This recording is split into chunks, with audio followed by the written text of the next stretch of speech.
4.7 million years ago.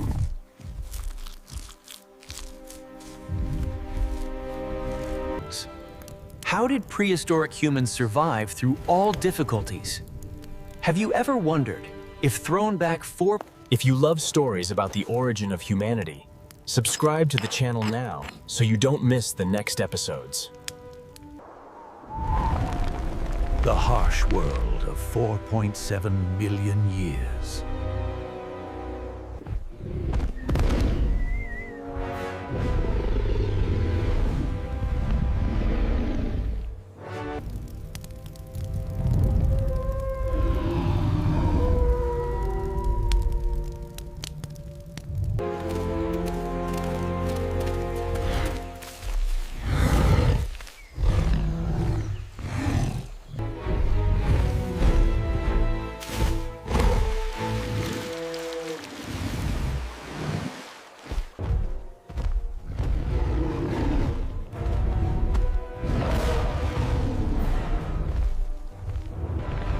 Dense forests were gradually fragmented by dry savannas. Rain could disappear for months. For prehistoric humans, nature was not a living environment, but a daily survival test.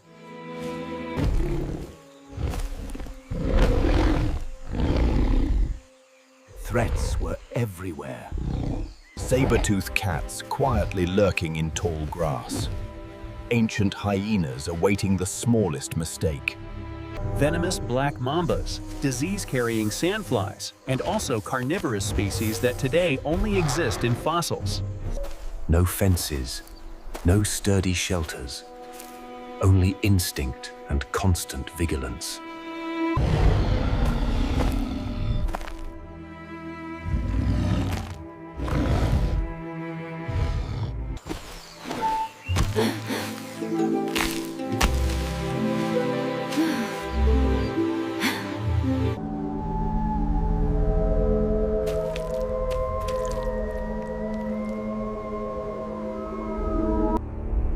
Every wrong decision, going a little further, staying too long in one place, could cost a life.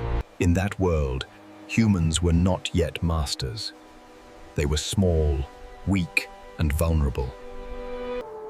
But it was in this harshest place that a big question began to form. How could such a weak creature exist and eventually dominate the entire planet? The answer didn't come from muscle strength, but from the subtle changes happening within them. When the environment forced humans to change. As the surrounding world became harsher, staying still meant death. The forests that once sheltered ancestral humans were shrinking. Trees became sparser, shade decreased, and food was no longer as easy to find as before. It was the subtle yet cruel change of the environment that forced humans to adapt or perish.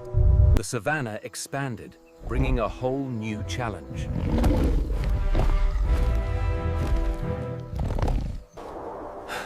There weren't many places to hide. Standing close to the ground meant becoming prey. And then, standing tall and walking on 2 feet. When humans began to stand up, the world before them also changed. A higher vantage point helped detect predators from afar. Hands were freed, no longer just for movement, but began to carry, hold, and use objects. However, walking on 2 feet was not easy. The primitive body had to sacrifice a lot. Slower when sprinting, prone to falling, and extremely tiring.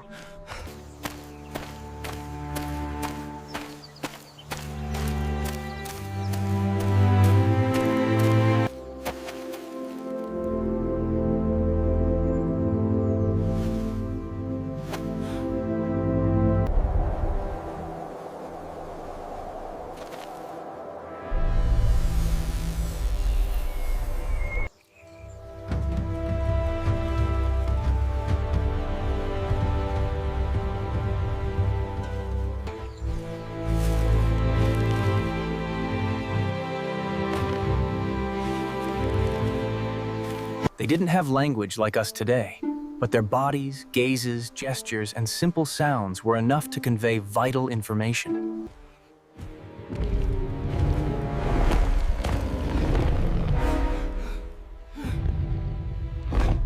Living in herds brought many clear advantages. More eyes to observe, more ears to listen. And when confronting predators, a group looked much more formidable than a lone individual. Sometimes just standing close together, shouting, throwing stones was enough to make the A dead animal, a nest of ripe fruit. If shared equally, the whole group could survive through the harshest days. But with benefits come challenges. Living together meant conflict, competing for food, status, mates. To survive long-term, humans had to learn self-control, observation, and compromise.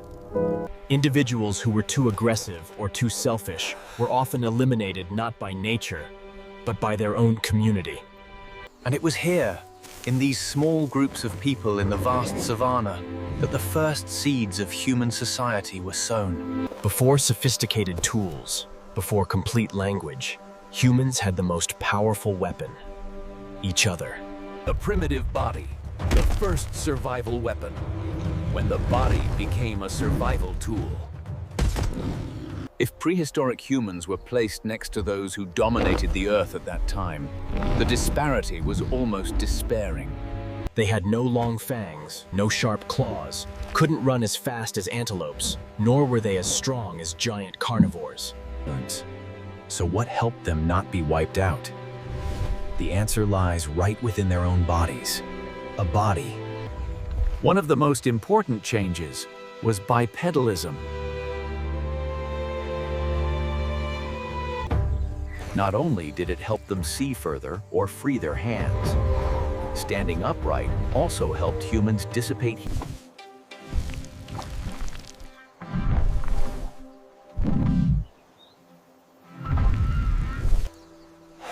The ability to withstand heat was the boundary between life and death. Parallel to that was the transformation of the hands. The opposable thumb allowed a firmer grip.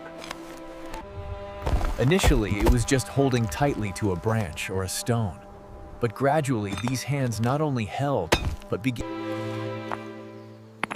These seemingly instinctive actions opened the door for later tool use.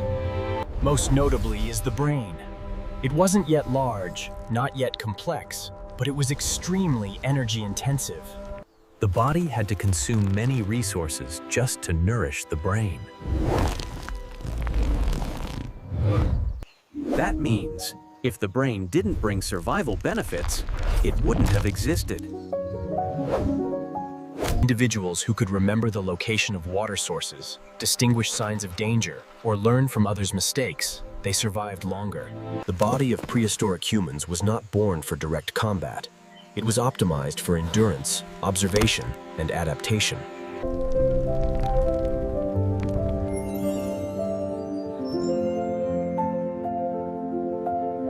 Senses, reflexes, and the art of not dying. In the prehistoric world, the smallest mistake could also be the last time. No chance to correct mistakes. No next time. Therefore, humans survived not only because of their body shape, but also thanks to senses and reflexes sharpened by continuous fear. Hearing was the first line of defense. An unusual sound in the bush, a faint twig. Individuals who ignored those signals usually didn't live long enough to pass on their genes. Over time, the brain prioritized alertness over comfort. Vision also played a vital role. Not sharp like an eagle's, but selective. Humans were good at noticing small